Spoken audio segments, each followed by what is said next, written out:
दिखा गई पथ, सिखा गई हमको, जो सीख उसको सिखानी थी।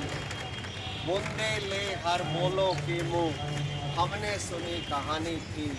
खूब लड़ी मर्दानी वह तो झांसी वाली रानी थी। 1858 का वो दिन कैसे भूल सकते हैं। और आप देखिए कि क्योंकि अब ये वही दिन है, कितनी गर्मी रही होगी।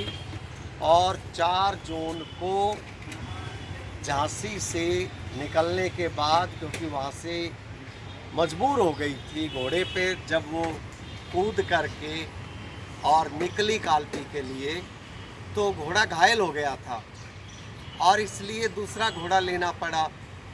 उसके बाद यहाँ ग्वालियर आकर के रानी ने जब शिवाजी राव सिंधिया से बात करी तो उन्होंने मना कर दिया साथ देने से, क्योंकि वो तो अंग्रेज़ों के साथ मिलकर के चलते थे। और सेना इकट्ठी करी, यमुना के किनारे अंग्रेज़ों की एक टुकड़ी मिल गई, उसको बुरी तरह परास्त किया। और फिर आप मेरे पीछे देख सकते हैं ग्वालियर का किला। वैसे इस पे ऊपर जाके भी हम आपको दिखाएंगे। ये ग्वालियर के किले का पीछे का भाग।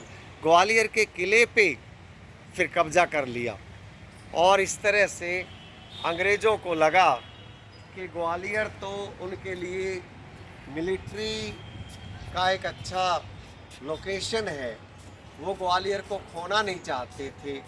और इसलिए भारी सैन्य बल लेकर के अंग्रेज फिर से एक बार रानी के सामने आ गए। और दोस्तों, जहाँ थोड़ी देर पहले, 1 घंटा पहले हम गए थे, यहाँ से वो जगह करीब 10 किलोमीटर की दूरी है। विजेंद्र भाई से हम मिले भी, किस तरह से उन्होंने बताया। वहाँ पर युद्ध होने के बाद, और क्योंकि वहाँ से रानी को लगा कि और भी हीरोज़, जनरल हीरोज़ की सेना और आकर के मिल गई थी, तो ज़्यादा सैन्य बल होने की वजह से रानी इधर निकल आई 15 सैनिकों के साथ। जिस तेज़ी से रानी निकली, अंग्रेज़ हक्के बक्के रह गए। लेकिन फिर उनको पीछा किया और यहाँ आकर के ये नाला है, यहाँ पर ये रहा। ये नाले को रानी ने सोचा था कि घोड़ा जंप कर जाएगा, लेकिन नया घोड़ा था, वो एकदम रुक गया। और तब तक रानी की पीठ पर एक और वार हो गया। तो इस तरह से पीठ वाला ये जो वार था, ये गहरा था और इतने में एक गोली आकर के रानी को लगती है। फिर सिर में एक सिपाही ने वार कर दिया, तो रानी खून से लथपथ होकर के, और यहाँ पास में एक मंदिर था, मंदिर तक पहुँची। और मंदिर में जो पुजारी जी थे, उन्होंने जब देखा कि हालत तो बहुत ख़राब है, उस समय वे मुश्किल से बोल पा रही थी, तो भी उन्होंने अपने गोद लिए हुए बेटे के लिए पुजारी जी से रिक्वेस्ट करी कि बस वो रुक रुक के शब्द बोल पा रही थी कि मेरे बेटे को बचा लो, उसको छावनी तक भेज दो। और उन्होंने एक बात ये भी बोली कि मेरा शरीर जो है वो अंग्रेज़ों के हाथ नहीं लगना चाहिए।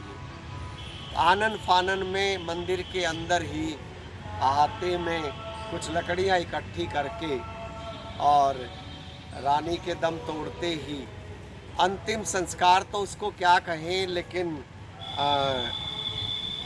जो अंतिम क्रिया थी उसको करने की कोशिश की गई। और तब तक अंग्रेज़, क्योंकि बाहर तो युद्ध चल ही रहा था, तो अंदर तक आ गए अंदर कई लाशें पड़ी थी, लेकिन अंग्रेज़ तो बस एक रानी की लाश को ही ढूंढ रहे थे या जीवित हो। तब तक उन्होंने देखा कि चिता वहाँ पे जल रही है, तो वो समझ गए। यहाँ तक कि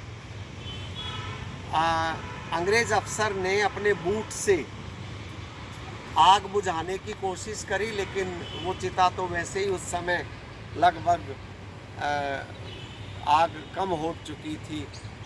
तो कुछ हड्डियां उसने देखी और वो समझ गया कि रानी मर चुकी।